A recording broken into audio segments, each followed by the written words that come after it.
Hello dear students, welcome to English video lecture. I am Professor Randir here. Friends, today we have to learn a very important part from section number 3.2. Do schools really kill creativity? A mind map. This topic is very crucial to us because of this topic has almost 4 marks in communication skill. Therefore, we must have to learn this topic seriously, and this topic is also new for study. One question arises in our mind, actually, what is mind mapping? So let's start. The idea about mind mapping, you have a slide here. A mind map is a graphical way to represent ideas and concepts. What is mind mapping? That part, this answer we are finding here. It means the key points are given here. A mind map is a graphical way to represent ideas and concepts. सामान्यपणे mind map ही एक संकल्पना आहे. Actually this concept introduced in management subjects, but nowadays this concept is also using in school level education system. How it is, that part we have to learn here. Mind map ही एक graphical किंवा ग्राफच्या माध्यमातून सादर केलेले एक कौशल्य आहे, एक पद्धती, एक कन्सेप्ट सादर केली जाते.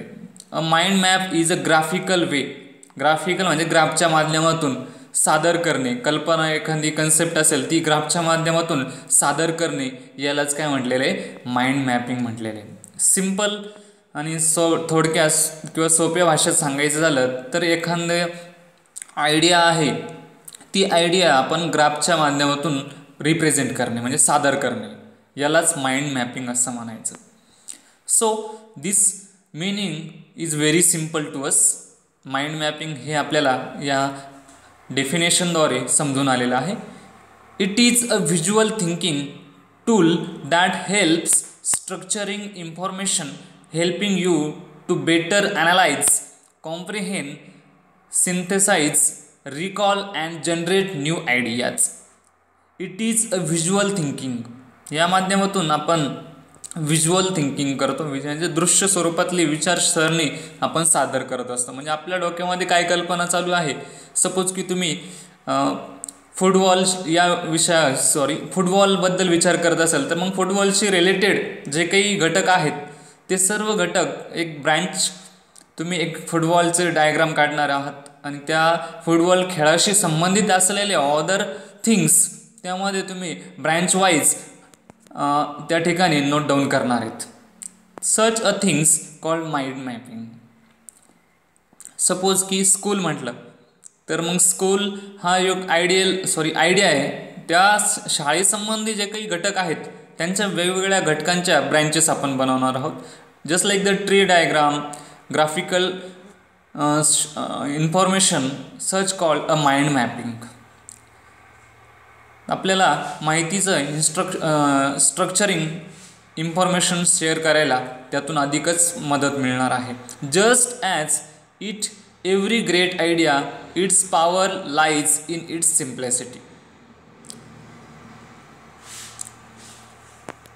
तर जशी आपल्याला एखादी आयडिया असेल, just as every great idea, खूप महान अशी समजा कल्पना असेल, it power lies in the it's simplicity. महान अशी आयडिया किंवा खूप व्यापक आयडियासुद्धा आपण अगदी साध्या रीतीने सादर करू शकतो. या सर्व संकल्पनेला माइंड मॅपिंग असं म्हटलेलं आहे. So you overall got the meaning of mind mapping. Mind mapping examples. आपण आता एक उदाहरण बघूया. त्या उदाहरणातून तुम्हाला साहजिकच जास्त आयडिया या माइंड मॅपिंग टॉपिकबद्दल कळणार आहे. Here is an example. Suppose we have taken an example of water. We have taken an example of water. आता पाणी हा शब्द आपल्याला घेतला आहे. Water is a idea or a subject or topic for us. We have to think about water. आता पाण्याबद्दल आपण विचार करतोय, मग पाणी कशा प्रकारचं आहे, कुठलं आहे पाणी, ह्या सर्व गोष्टी आपण स्टेप बाय स्टेप मांडणार आहोत, की त्याला एक डायग्राम स्वरूपात आपण त्याचं फॉर्मेशन करणार आहोत. Here is an best example for understanding to us. आपल्या समजण्यासाठी हे एक चांगल्या प्रकारचं उदाहरण आपल्याला सांगता येईल. आता वॉटर द मेन आयडिया, मुख्य कल्पना आहे. आता वॉटरशी रिलेटेड असलेले जे घटक आहेत ते आपल्याला या ठिकाणी सादर करायचे आहेत किंवा द्यायचे आहेत. फॉर एक्झाम्पल, वॉटर म्हटल्यानंतर आपल्याला आठवतो ओशन, महासागर आठवतो. Then after river, then after lake, then after chemical composition, then after state of water, then rain water, use of water, lakes, fresh water, salty water. Such kind of the ideas comes in our mind after the main idea. मुख्य संकल्पनेनंतर आपल्याला उपसंकल्पना म्हणजे मुख्य संकल्पनेनंतर किंवा मुख्य आयडियानंतर आपल्याला जे सब topics आहेत ते सुद्धा आपल्याला या ठिकाणी मेन्शन करता येणार आहेत. And we share the idea in this format. आपली जी आयडिया असते, मनातील कल्पना, ती आपण कागदावरती ग्राफिकच्या स्वरूपात यासारखी आपण सादर करू शकतो.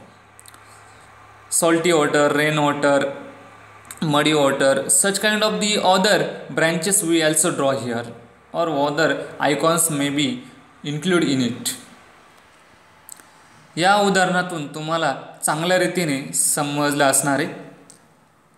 अजूनही आपल्याला बरेचसे उदाहरणं घेता येणार आहेत. फॉर एक्झाम्पल, वॉटर या शब्दाऐवजी आपण स्कूल हा शब्द घेतला किंवा आपण टॉपिक घेतला तर आपल्याला स्कूल म्हटल्यानंतर काय येणार आहेत, स्टुडंट्स.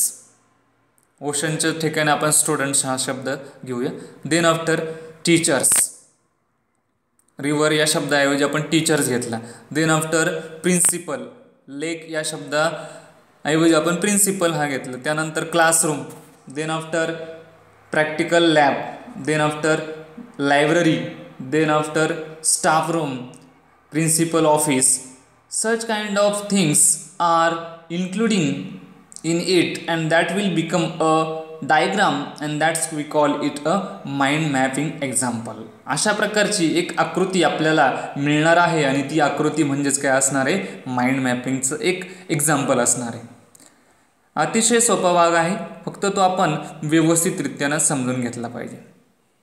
बऱ्याच वेळा काय होते की आपल्याला रिप्रेझेंटेशन करताना ज्या अडचणी येतात, मनामध्ये एखादी कन्सेप्ट असते पण त्या कन्सेप्टचा त्याच्या वेगवेगळ्या ब्रँचेस कोणत्या आहेत हे आपण विस्तारित विचार करून त्या ब्रँचेसचे काय करणार आहोत, पोहोचणार आहोत. आणि त्यानंतर आपले एक बौद्धिक पातळी वाढवण्याच्या दृष्टीने सुद्धा हा जो टॉपिक आहे हा महत्त्वाचा आहे.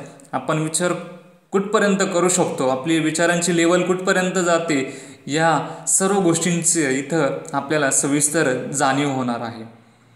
Overall this topic is very crucial and very interesting one because of this will give you a lot of chance to develop your brain power. आपल्याला बौद्धिक क्षमता विकसित करण्यासाठी मोठ्या संख्येनं उदाहरणं आपल्याला या ठिकाणी घेता येऊ शकतात.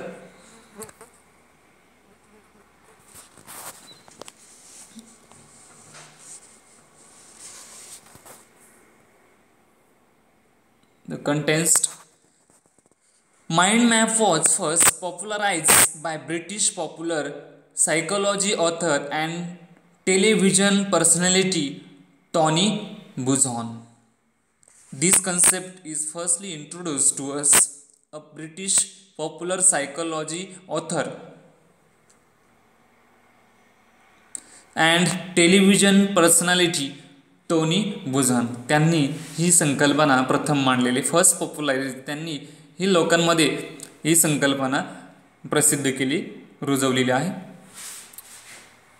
The semantic network was developed in the late 1950s as a theory to understand human learning and develop further by Allan M. Collins and M. Ross Quillian. during the early 1960s. Semantic network was developed in the late 1950s as the theory of understanding human learning. मानवाची जी बौद्धिक क्षमता विकसित करण्याच्या दृष्टिकोनातून किंवा मेंदूचा जो विकास असतो या सर्व गोष्टींच्या मेंदूच्या किंवा सायकोलॉजिकल दृष्टिकोनातून विचारसरणी 1950 नंतर मोठ्या प्रमाणामध्ये त्याचं सुरुवात झाली आणि त्यामधील डेव्हलप करणारे जे तज्ज्ञ व्यक्ती आहेत Allan M Collins and M Ross Quillian during the early 1960s. 1960च्या दशकामध्ये त्यांनी या ठिकाणी मोलाचं योगदान दाखवून या सर्व गोष्टींचा आपल्याला आपल्यापर्यंत पोहोचवले आहेत. Help our students in. आता विद्यार्थ्यांना यामध्ये काय हेल्प करता येणार आहे? Help our students in structure the information at hand,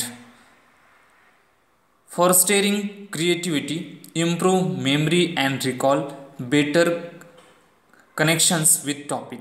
structure the information at hand. एखादं कन्सेप्ट असेल त्याचं स्ट्रक्चर तुमच्यापर्यंत तुमच्या मेंदूमध्ये त्या गोष्टी चांगल्या रीतीने स्टोअर होणार आहे.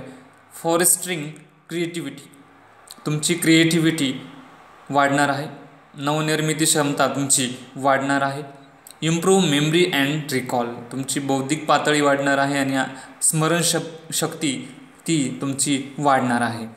Better connections with topics. विषयाशी मुद्द्याशी तुम्हाला चांगल्या रीतीने तुमचा सखोल गोष्टीपर्यंत तुम्ही जाऊन पोहोचणार आहेत. These are the benefits for students. या सर्व गोष्टी विचारात घेऊन आपल्याला हा माइंड मॅपिंग टॉपिक अभ्यासायचा आहे. Friends, in today's video lecture we have just deal what is mind mapping and example to know the concept properly. In next video we will learn the remaining part of this topic. Still you have to keep watching English video regularly. Thank you once again.